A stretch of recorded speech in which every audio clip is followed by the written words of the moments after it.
வணக்கம். தமிழ் மீடியாவில் உங்களை சந்திக்கிறதுல பெருமகிழ்ச்சி அடைகிறேன். இன்றைக்கி குரு பயிற்சிக்கான அறிமுக வீடியோ. குரு சூரிய மண்டலத்தில் சூரியன்லேருந்து 5வது நீள்வட்ட பாதையில் 5வதாக இருக்கிற கிரகம். அவருக்கு ஜூபிட்டர்னு ஆங்கிலத்தில் பெயர்.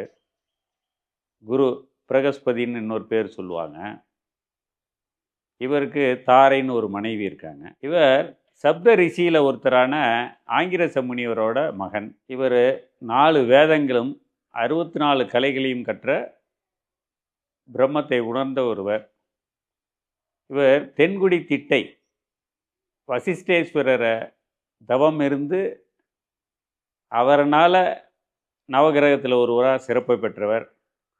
அந்த ஒரு காரணத்தினாலேயே தென்குடி திட்டையில் அவர் ராஜகுருவாக காட்சி தரார். இவரோட நட்சத்திரம் புனர்பூசம், விசாகம், பூரட்டாதி. குருவுக்கான ராசி மண்டலத்தில் உள்ள வீடு அப்படின்னு பார்த்தீங்கன்னாக்கா தனுசும் மீனமும். இவருக்கான உலோகம் தங்கம். இவருடைய வாகனம் யானை. இவருடைய ரத்தினம் புஷ்பராகம். உடை பொன்னிற ஆடை எல்லாமே இவருக்கானதாக இருக்கும். இவருக்கான கோவில்கள் அப்படின்னு எடுத்துக்கிட்டிங்கன்னாக்கா கும்பகோணம் அருகில் ஆலங்குடி அபாத் சகாயேஸ்வரர் கோவில். அந்த தட்சிணாமூர்த்தி எல்லாருக்கும் பிரசித்தமான ஒருவர். வசிஷ்டேஸ்வரர், அதுவும் தஞ்சாவூர் டிஸ்ட்ரிக்டில் தஞ்சாவூருக்கு மிக அருகில் டவுனுக்கு பக்கத்தில் கரந்தை வழியாக போகணும். திட்டை அப்படிங்கிற ஊரில் வசிஷ்டேஸ்வரர் கோவிலில் இருக்கிற ராஜகுரு தனி சந்நிதியிலே இருக்கிறார். அவரை நீங்கள் தரிசனம் பண்ணலாம். காஞ்சிபுரம் பக்கத்தில் தட்சிணாமூர்த்தி திருக்கோயில் ஒன்று இருக்குது, கோவிந்தவாடிங்கிற ஊரில். காஞ்சிபுரத்துலேருந்து அரக்கோணம் போகிற வழியில் வெள்ளைகேட் தாண்டி கோவிந்தவாடிங்கிற ஊரில். அதுவும் ஒரு சிறப்பான தட்சிணாமூர்த்தி கோவில், தட்சிணாமூர்த்தி குருவுக்கான கோவில். திருச்செந்தூரில் முருகன் குருவாகவே அருள் பாலிக்கிறாருங்கிறது உங்கள் எல்லாருக்கும் தெரியும். அது குருவாகவே இருக்கார். அது ஒரு பிரசித்தி பெற்ற ஸ்தலம். சென்னையில் இருக்கிறவங்க, சென்னையில் 2 இடம் இருக்குது. போரூர் ராமநாதீஸ்வரர் கோவில், அப்புறம் பாடி திருவழியதாயம். 2 கோவில் சென்னைக்குள்ளே இருக்குது. அங்கேயும் நீங்கள் போய் தரிசனம் பண்ணலாம். அதுவும் ஒரு நல்ல பிரசித்தி பெற்ற ஸ்தலங்கள் தான். மதுரையில் இருக்கவங்க குருவித்துறை, அதாவது சோழவந்தான் வழியாக போனால் குருவித்துறை, குருவின் துறை அப்படிங்கிறது தான் குருவித்துறைன்னு மாதிரி இருக்குது.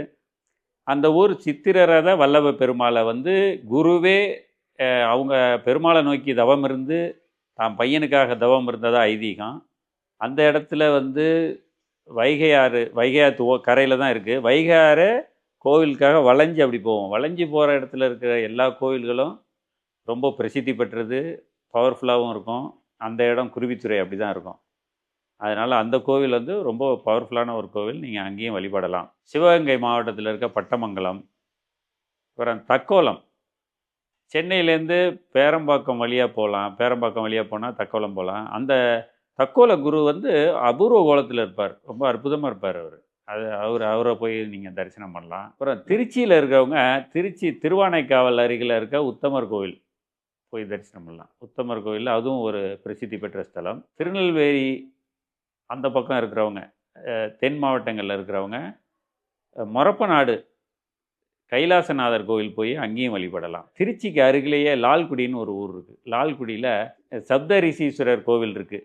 அங்கே இருக்கிற தட்சிணாமூர்த்தி கையில் வீணையை வச்சுக்கிட்டு வீணா தட்சிணாமூர்த்தியாக காட்சி தரார். அங்கே போய் நீங்கள் வழிபடலாம். அதுவும் பர்டிகுலராக இசை சம்மந்தப்பட்டவங்க அங்கே போய் வழிபடலாம். மிகவும் சிறப்பான ஸ்தலம். இப்போ நம்ம குரு பயிற்சியை பார்ப்போம். குரு பயிற்சி இந்த ஆண்டு 2025ஆம் ஆண்டு மே மாதம் 14ஆம் தேதி இரவு 10:30 மணிக்கு ரிஷபராசியிலேருந்து மிதுன ராசிக்கு பயிற்சி ஆகிறார். இந்த குரு பயிற்சிக்கான பலன்களை பார்ப்போம். Share market, speculation, lottery, agency, contract, real estate, இந்த தொழில் பண்ணுறவங்களுக்கெல்லாம் அமோகமாக இருக்கும். இது ஒரு ஜாக்பாட் காலம், அவங்களுக்கு பொற்காலம்னு சொல்லலாம்.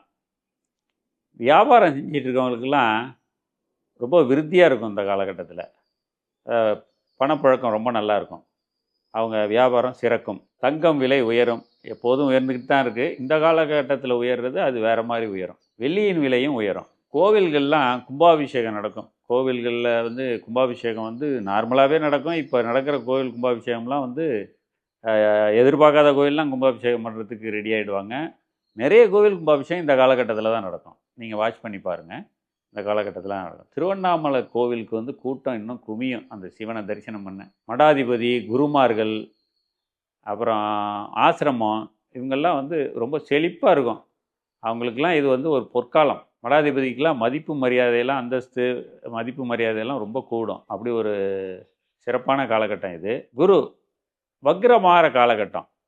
இந்த ஆண்டு 2025 நவம்பர் 11லேருந்து 2026 மார்ச் 11 வரை குரு வக்ரமாகிறார்.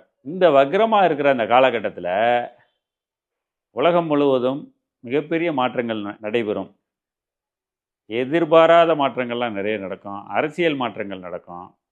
அமெரிக்க பொருளாதாரத்தில் மிகப்பெரிய மாற்றங்கள் நிகழும். உலகம் பூராவே வந்து ஆட்சி மாற்றங்கள், அரசு சம்பந்தப்பட்டவங்களுக்கு, ஆட்சியாளர்களுக்கெல்லாம் ரொம்ப பிரச்சனையான காலகட்டம். சமூக பிரச்சனையெல்லாம் தலை தூக்கும். ஒரு குரூஷியலான காலகட்டம் தான் இந்த குரு வக்ர காலகட்டம். அது தவிர்க்க இயலாது. அது இயற்கையின் நியதி. குருவுக்கான பொது பரிகாரங்கள். நீங்கள் சாதாரணமாக குருவுக்கான நாள் வியாழக்கிழமை விரதம் இருக்கலாம். கடுமையான விரதம் பகல் ஃபுல்லாக இருந்து மாலை நேரத்தில் ஆஃப்டர் சன்செட் சூரிய அஸ்தமனத்துக்கு பின்னாடி நீங்கள் ஏதாவது சிற்றுண்டி சாப்பிட்டு விரதத்தை முடிக்கலாம். அப்புறம் மகா கணபதியை வழிபடலாம். நின்றகோல பெருமாளை கும்பிடலாம். ஜீவ சமாதிகளுக்கு போய் தரிசனம் பண்ணிட்டு வரலாம். இது எது செஞ்சாலும் வியாழக்கிழமையில் செய்யணும். அது ரொம்ப முக்கியம்.